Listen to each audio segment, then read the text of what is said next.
ঢালিউডের ক্ষণজন্ম অভিনেতা সালমান শাহ চলে যাওয়ার পর পেরিয়েছে প্রায় ২৯ বছর। হত্যা নাকি আত্মহত্যা, অনবরত চলছে এটি প্রমাণের চেষ্টা।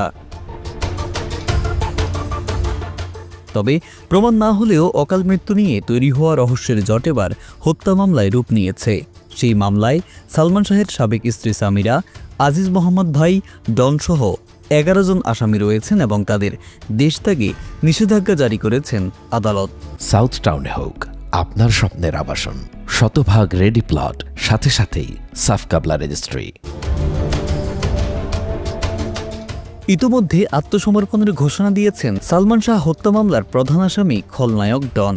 তবে এর চেয়ে বেশি আলোচনায় ডনের কণ্ঠে গাওয়া প্রয়াত কিংবদন্তি শিল্পী আইয়ুব বাচ্চুর গান এখন অনেক রাত। একটি ভিডিওতে দেখা গেছে ঘরোয়া পরিবেশে মাইক্রোফোন হাতে গানটি গাইছেন তিনি।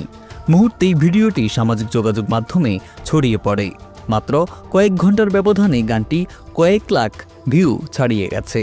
এক নেটিজেন লিখেছেন, খলনায়ক হয়েও কণ্ঠে দারুণ মাধুর্য।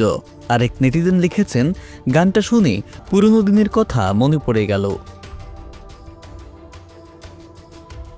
ডনের কণ্ঠে গান শুনে প্রশংসার পাশাপাশি সমালোচনাও করছেন নেটিজেনরা।